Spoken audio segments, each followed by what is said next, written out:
Today we're going to be covering the trail tools that I carry in my rock crawler for difficult trails like the Rubicon or Fordyce. Stay tuned and go wheel.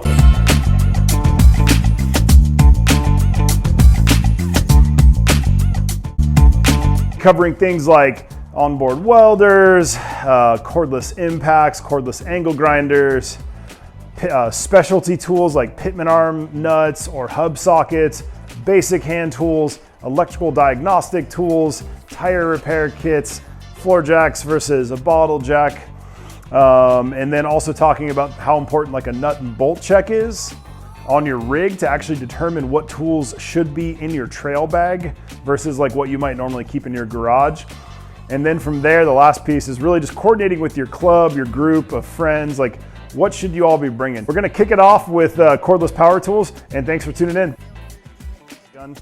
I bring Milwaukee fuel stuff, and I usually have a bunch of extra batteries in this bag, a bunch of extra flap discs, and a bunch of extra cutoff wheels covered. So don't just blindly show up and not know how to work on your rig.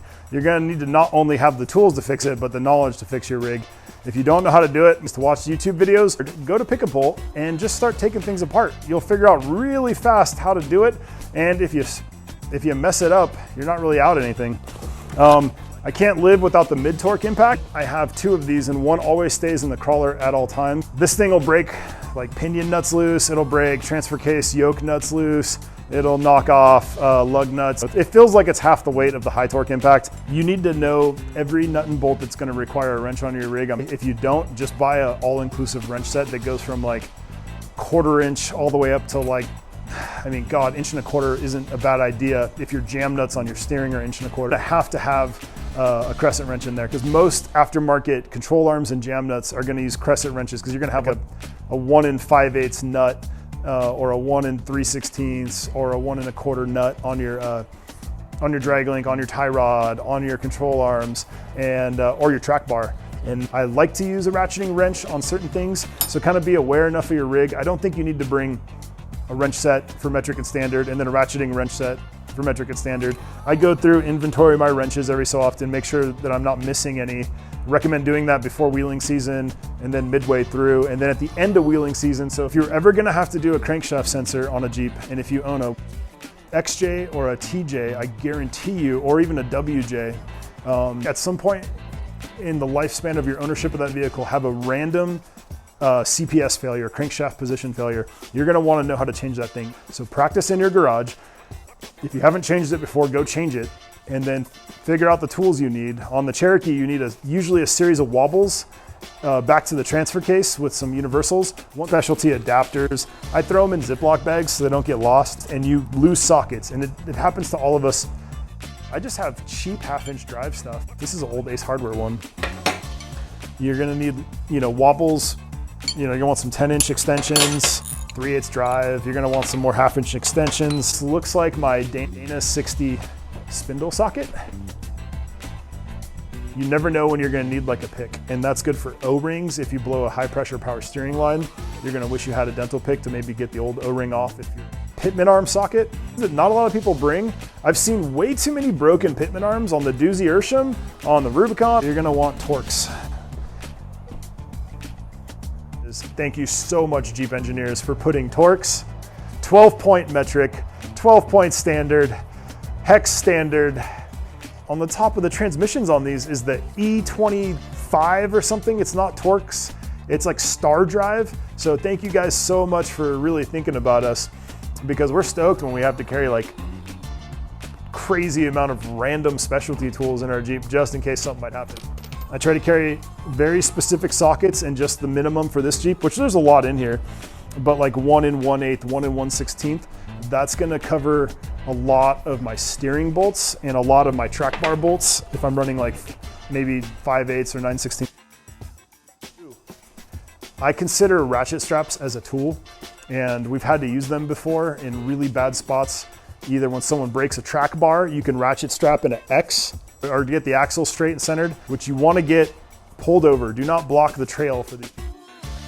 Use this guy for the drive shaft bolts, the little 5/16 guys, and this comes in handy on like Cherokees, TJs, YJs. So most 1/4-inch drive have too big of a head and they don't fit in that little cavity. I think one of the most important things is laying under your Jeep and doing a nut and bolt check. If you do that, you know every size on your rig. Therefore, now you can just create a quick little list. You know, some socket sets might not have 15/16, or maybe you need 26mm, 24mm. This stuff, you know, a basic socket set with lots of like 1/2" to 3/8 adapters, 3/8 to 1/2" adapters. A couple things you're gonna want specifically for a Cherokee, a TJ, a ZJ, a WJ, or a YJ, a 12-point 13mm. This thing is like gold. And you're gonna want like 4 of these because these do get destroyed when you break an axle shaft, and all of those hub unit bearing bolts are all 12-point 13mm, 36mm. If you have an XJ, TJ, ZJ, WJ, JK, JL, you want a 36mm axle socket in your rig. I remember a friend broke a front ring and pinion with an ARB and a Dana 30. It was pouring rain. We were in Nevada. I had a 36mm axle nut and I had a 12-point 13mm like ready to go with an impact, and you can't drive on that. You have to pull the ring gear off the carrier. If you don't do that, it's gonna be catastrophic. First off, that ring gear is still gonna be spinning in 2-wheel drive with that Dana 30, and if it catches, you're gonna come to like a total stop. I've broken Dana 30 ring and pinions before. Here's the stick magnets. You need to get broken axle chunks out of the axle tubes. Oh my God, how many times have we tried to like get the remnants of broken shafts out? Snap ring pliers. If you have to pull apart a front axle with spindles and hubs, you're gonna need snap ring pliers at some point. If you have to pull apart a transfer case on the trail, you're gonna need snap ring pliers. And I also have Allen heads here, and then a bunch of assorted punches. Once again, you gotta take apart a differential on a trail. There's often roll pins in like a stock carrier with the cross pin. If you have like a broken lunchbox locker or something. So if you gotta weld that lunchbox locker up, you're gonna want some something to hammer a cross pin out, or have some bigger punches as well that I'll use for, you know, we're trying to get a control arm back on an axle and the axle's kind of cattywampus, and you're gonna like take that, long center punch, and these guys are like gold for centering an axle back as far as getting the control arm back in there, because more than likely you're gonna be in a horrible position and you're gonna wish you had a giant punch to kind of stick in the control arm mount or the leaf spring mount, whatever you're trying to do, or maybe pry on an arm down or up a little bit. And these are just cheap locking pliers. Files. If you don't have an angle grinder, you better have some files for file the head of a bolt to clear something because you broke something and you don't have the right size bolt and you're just trying to get something to work. And then C-clamps. You're gonna use this for sticking leaf springs together. I've broken center pins on leaves, and we've had way too many buddies and friends break center pins.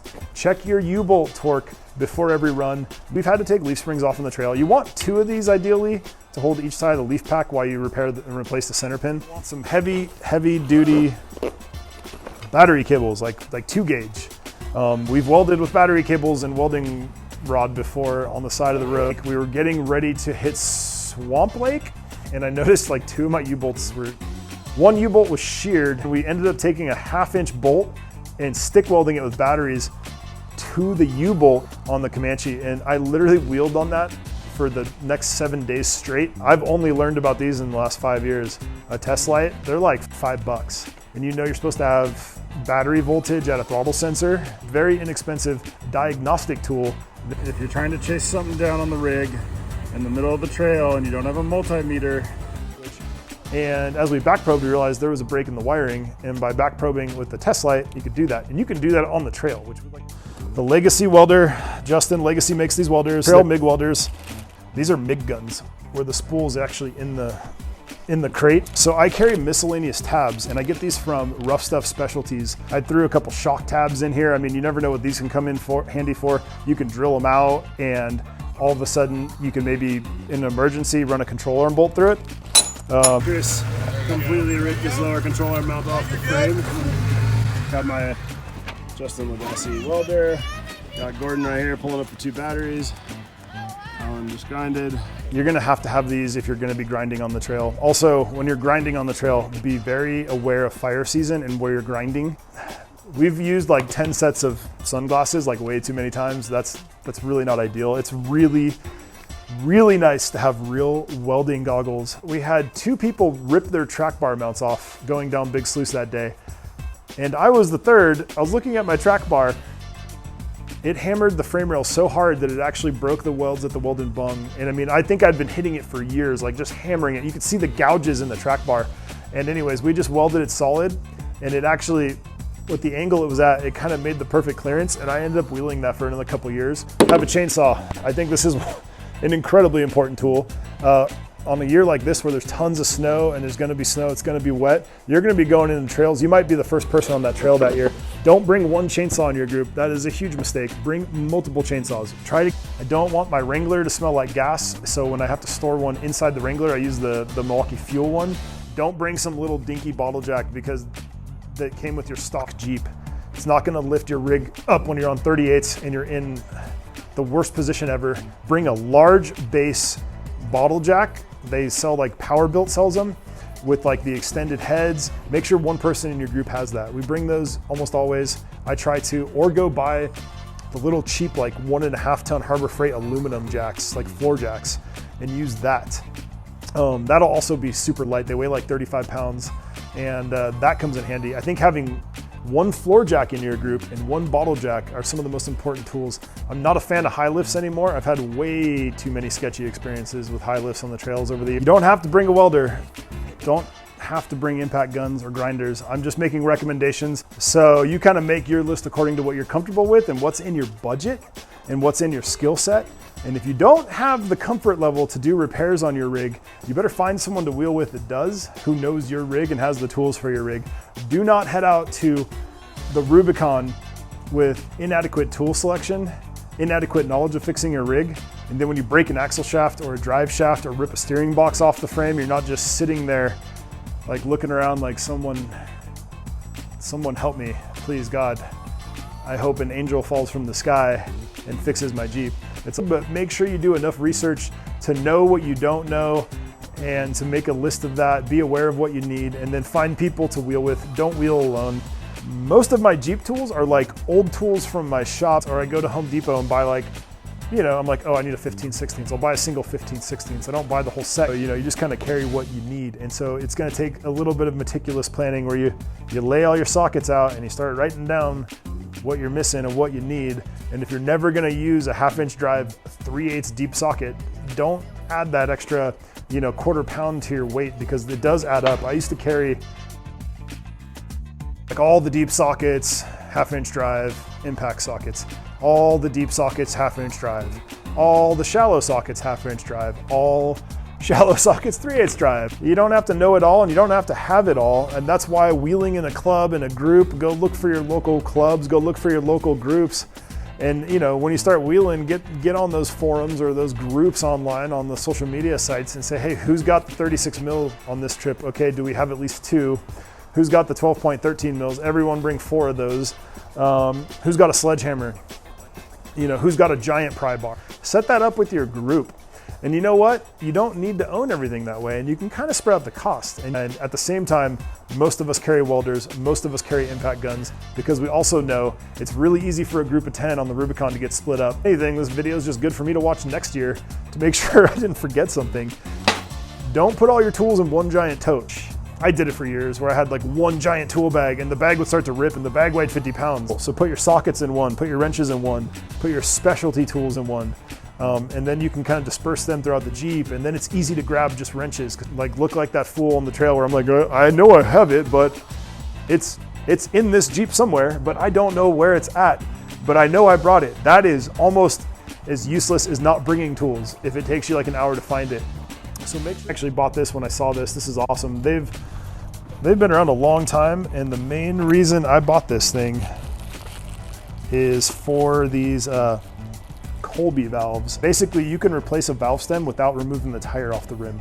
There's a video on Snail Trail 4x4 that you should watch. They cut 4 Patagonia, like 38-inch Patagonias. Well, no, they cut 2 at the Rubicon trailhead, and they cut 2 more at like Little Sluice. They wheeled the whole Rubicon on these tire patch kits called Glue Tread. Check out the Power Tanks kit. Morflate sells a kit too, so check out their kit. And so if you have ideas for videos and you're like, man, I wish John would cover this or that, please comment below about what you'd like me to cover next. Subscribe. We have a bunch of videos coming out where we're going to be talking about trail tools on a bunch of different rigs, what you should carry. I'm also going to go over spare parts that you should carry, and go wheel, and we'll talk to you guys later. Bio response. Rubicon Trail Foundation sells this stuff. Enzyme producing bacteria. This will eat oils. So if you do spill on the trail, if you crack open a differential, crack an oil pan, go onto the Rubicon Trail Foundation's website and buy one of these kits.